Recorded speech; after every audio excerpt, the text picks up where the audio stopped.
I am sitting here with my Rhaphidophora decursiva, or dragon tail vine, and as you can see, it is very tangled. It is a mess. It needs some combing.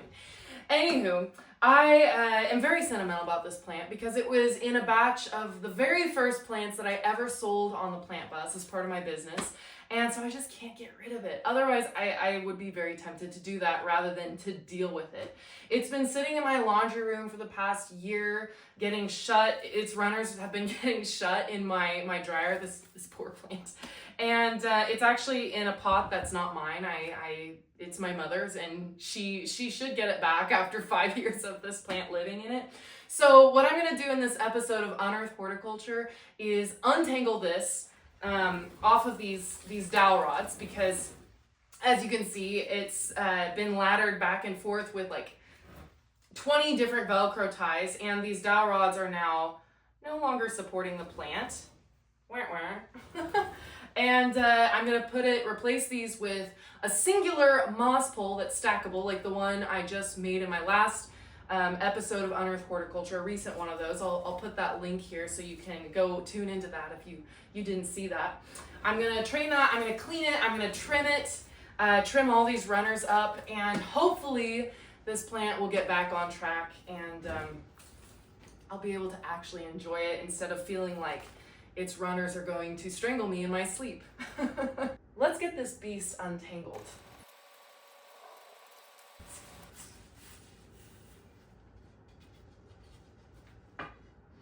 Yeah.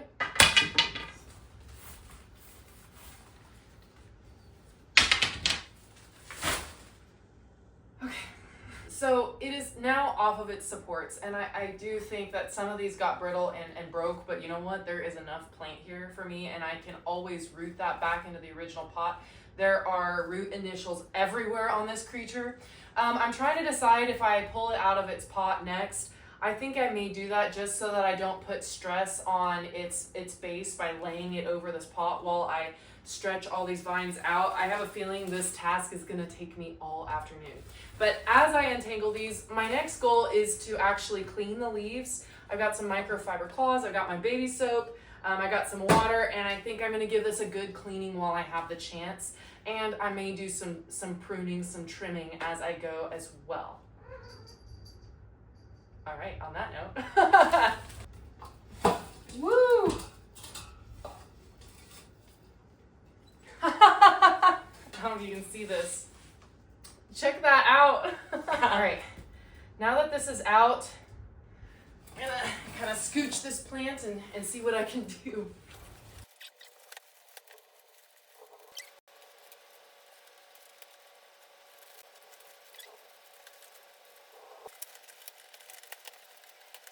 As you can see, I've made a grand old mess of things.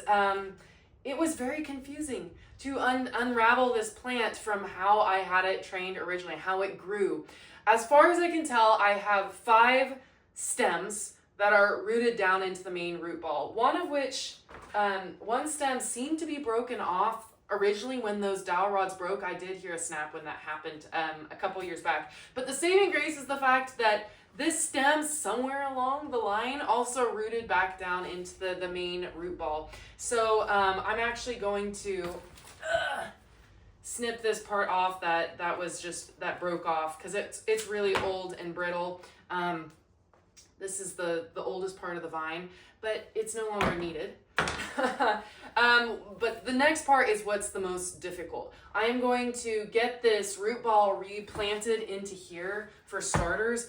And then I've got to get my moss poles situated in there and see how much of this main plant I can get trained onto that stake. I am going to trim a decent amount off, but this plant clearly has no issue filling in. It's mostly stem and not a lot of leaves. So I fully expect this plant to look a little sparse when I'm done with this job today. And I thought I can always root cuttings and sell those on the plant bus. And I'm just gonna clean what ends up staying on the plant. I'm not gonna clean this ahead of time. You may notice all these brown crispies that came off the plant. Some of these are dead leaves, but the majority of these are stipules, that dried up and fell off the plant or were just kind of hanging loose on the stem. And as I was pulling these vines through each other, they were just wearing off. So I'm gonna have a nice piece to vacuum here later. Since this plant was in its old container for so long, it's really important that I zhuzh up the roots, you know, let them, break them up a little bit, make sure there's, that potting mix is getting kind of worked out of there, that old mix, because I'm sure it's compacted a little bit. Then I'm just gonna go back in and add in some fresh mix. So what I've done here is I've gotten this potting mix in there. It doesn't really matter if I cover some of these vine bases here because as I mentioned, like that one stem is very like loosely rooted in there. It's actually right there, that bend in the stem. And so that potting mix will help those stems further root. I did not fill it all the way to the top because that'll allow room for water to set when I'm watering. Also, I didn't need that much pot volume for this plant, but it is getting a good 2 inches in pot diameter upsizing. Next is the moss pole. This is the dreaded task. I really don't know how this is gonna turn out, but it's gonna work. This plant is well rooted, it's happy, it's healthy. This is the best form of support I could possibly give it. Some handmade with love moss poles. So we're just gonna see how this goes. All right, I have the base pole and then the stackable pole right there to help add height, because I know I'll need that. But obviously I can't go as tall as these vines are. I bet some of these are like 20 feet. So I'm gingerly going to ease this into the center as straight as possible. Honestly, I'm gonna need this, so let's just stick that in there. Okay, all right. Whew. Step one. Done. I have a fresh roll of Velcro here because those other ties were too small to go around this thick of a pole. We're gonna just dig in here and see how this goes. Boom. So I have the first vine wrapped. It was the shortest and the easiest. I needed to boost my confidence. And even if this is the only one I get successfully on this pole, that's a success because you know what? The plant can grow from that and the genetics live on. All right, here we go.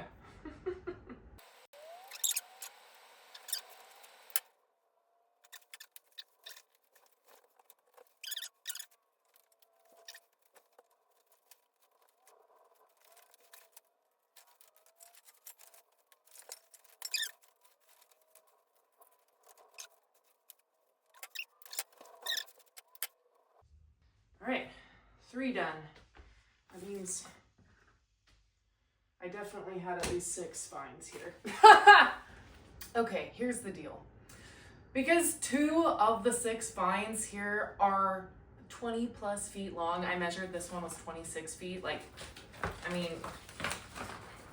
look at this. Look at this. It's like a magic trick, it's never ending. Plant magic, that's what that is. And here's the very end. That was getting shut in my dryer door for the last 2 months. It was just not feasible to get a 26-foot vine onto this pole. So what I ended up doing was trimming it because it did snap a couple times on me. Oh, the first time I was like, oh, okay, the plant's still attached. It'll like wound itself there and it'll be fine. But then I snapped it again up higher. Because, you know, the stems are old that are lower down on the plant, on the vine. And so they were just not bound. It was just bound not to happen. Okay. This is just not happening. So, goodbye. So what I'm going to do is I am going to trim the majority of these 2 longer vines off. And I am going to root a few of them down directly into this container to try to fill some of this out. And then the rest I am going to root for propagation for sale on the plant bus. I was very sad that I could not get this part onto the mother plant because it was my only one that had that many fenestrations on one leaf. It was when this plant was in the greenhouse for a little bit. But anyways, it's okay. No harm, no foul. That was kind of bound to happen, no matter how much strategizing or gentle training that I did. As you can see here, it definitely looks a lot more sparse, but keep in mind that a lot of the growth you were seeing before on the older plant was vine, was stem. And yes, technically it's green, so it's photosynthesizing, so I did remove a lot of photosynthetes. But this plant has proven itself very aggressive, so she's gonna be fine. And check out all of the vegetative cuttings, propagations I'm gonna get to do in the greenhouse now. So there is always an upside in the horticulture world. Now what I'm gonna do is clean these leaves so that the leaves that are actually remaining on the plant can do their job.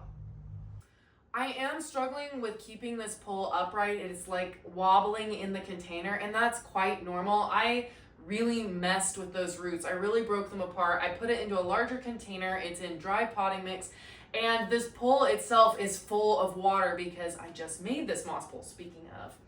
And not to mention, I did all of this training of this stem, really pulling and yanking and moving around on this pole as I was doing that. So it is no surprise that that pole's a little bit unstable in there, which is not the point of having stabilizing support. But I promise it will get better over time. The roots will start to fill in. This pole will dry out so it's not as top heavy. And the thing that's going to immediately help keep this pole from moving around and teetering in there is watering in the plant, which is the next step. But before I water in, I'm going to add some slow release fertilizer pellets because I love slow release. It's a one and done, once a year thing to do.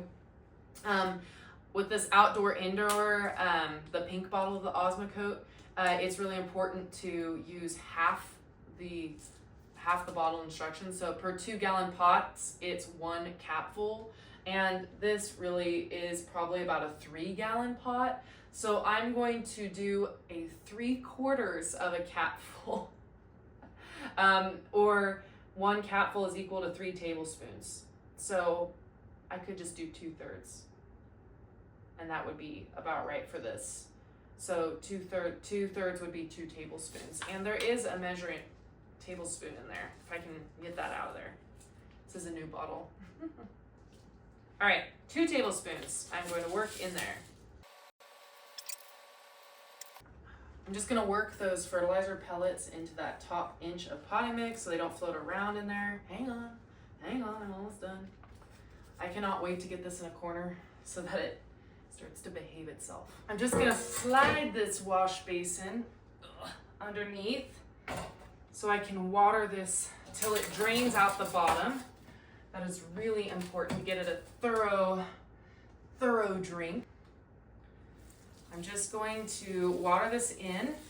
And even if this runs through pretty immediately into this wash basin, I'm still gonna allow this some time to soak that back up in through a little bit of sub-irrigation, just to make sure that this pot is really well hydrated.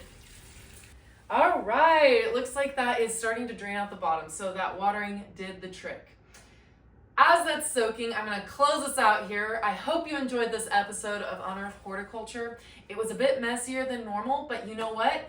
We need to see the messy because horticulture is by no means a perfect hobby. It's messy, it's dirty, it's enjoyable. It is always a work in progress. So if you have any questions, drop them in the comments below, and make sure that you like this video and subscribe to my channel if you want to see more content from me. In fact, I am going to be doing live plant care Q&As on YouTube once a month.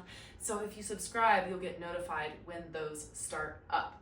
So that's all I've got for you. Until next time, you've been watching Unearth Horticulture. I gotta go find a spot for this because it can't go back in front of my dryer door.